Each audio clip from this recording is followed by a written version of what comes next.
So at the Hills Montessori School, working with adolescents is one of the key parts when you're working with adolescents is student agency, and that's really, really important for us for a number of reasons. I think one of the key reasons is that it helps students to develop ownership of the program and ownership of the place and the program and what goes on here.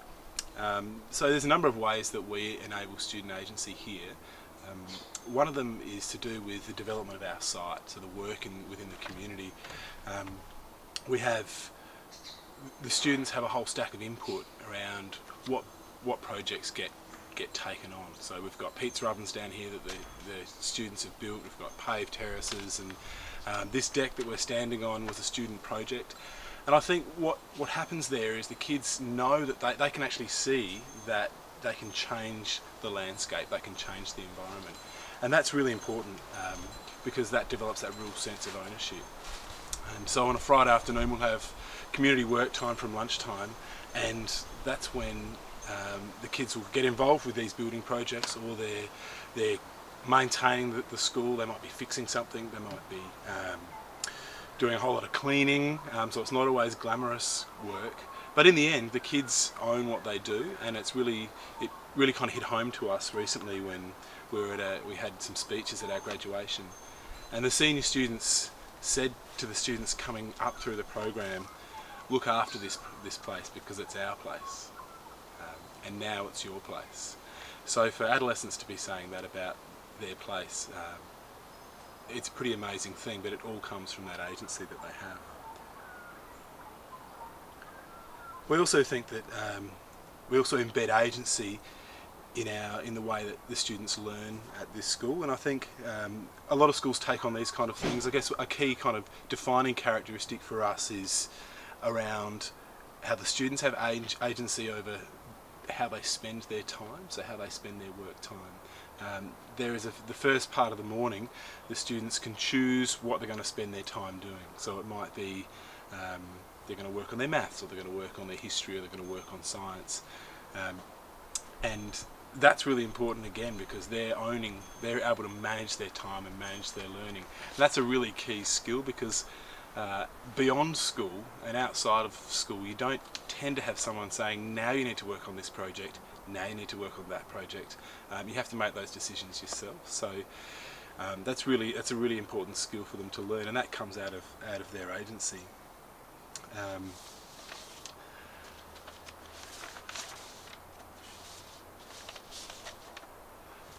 I guess when you talk about agency, it's important for young people to have a choice over what's going on, what's happening in their schooling and in their education.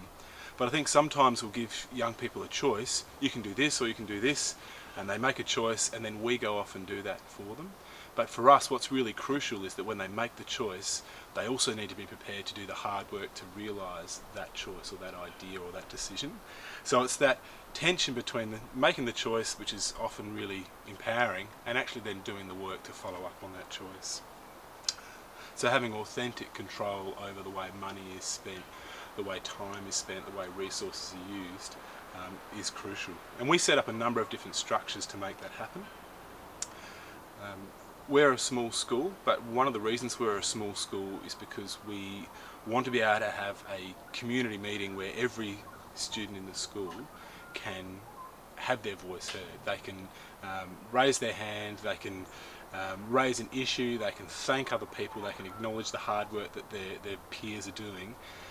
So having that meeting place is just the heart of student agency, and hearing from them. I guess some of my colleagues in more mainstream settings, when they talk about student agency, they think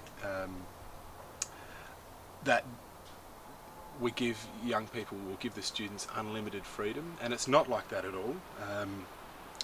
It's freedom within responsible and appropriate boundaries. So we want to give young people agency, but only agency that they can cope with, and that that's developmentally appropriate for them. So I think for increased agency to work in a school setting, it has to be more than about what the students want, but it also needs to be engaging their awareness about the work that needs to be done. So there needs to be that tension between those two things. It's not just about students doing what they want, but it's empowering them to actually work actively for to do the work that needs to be done. I think another really important part of integrating student agency in a learning institution is that it really, as a group of adults working with young people, we've got to. Sometimes this is a change of belief for us in believing that these young people actually have something to offer. It sounds surprising to say that to teachers, but often we get a really clear idea of what young people can and can't do. But sometimes it's a cultural shift. A cultural shift is necessary for us in order to believe that these young people are capable of good choices when given the opportunity to make those good choices. Another important part of our philosophy is that young people will make good choices if the environment is prepared in a way that empowers them to give them agency, and that's crucial as well. Another point we make often to parents at the beginning of the year, when you're giving young people agency, you need to actually give them agency not only to succeed but to fail. And the role of a teacher in this situation is to make sure that failure is not terminal. So if they can't own their failure, they can't own their successes, and that's a really important part for us as well.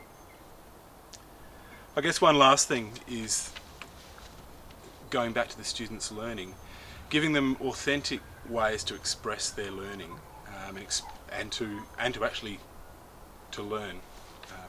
So one of the things that we do is we make sure that the young people are connected with the world outside of school, and we give them agency over which projects they're going to take up. But for instance, this year, and we've done this over the last few years, we've catered for weddings with the young people, and the students choose the menu, they design the logo, they actually make the aprons that they wear as they go and cater for these weddings. And it's amazing to see, once you give them the choice, they respect it, they take it seriously. You don't have to ask them to take serving at a wedding seriously, they take it on as a really serious thing. And they do a fantastic job, and it's just so empowering for them to see not only that they've achieved this great thing, but they didn't achieve it because there was adults around all the way along the way holding their hand. They actually took some of them took little steps, some of them took huge leaps in order to do that. And that's to see these young people valorised and recognised for their hard work, not necessarily the schools or the staff involved, but their hard work. That's the true reward when you're working with kids who have a sense of agency, and they can really make a difference. And I think in preparing young people for the world beyond school, they need to know they can make a difference. They need to know they can work creatively and innovatively, not just to get the jobs they're going to need to get, but to create those jobs.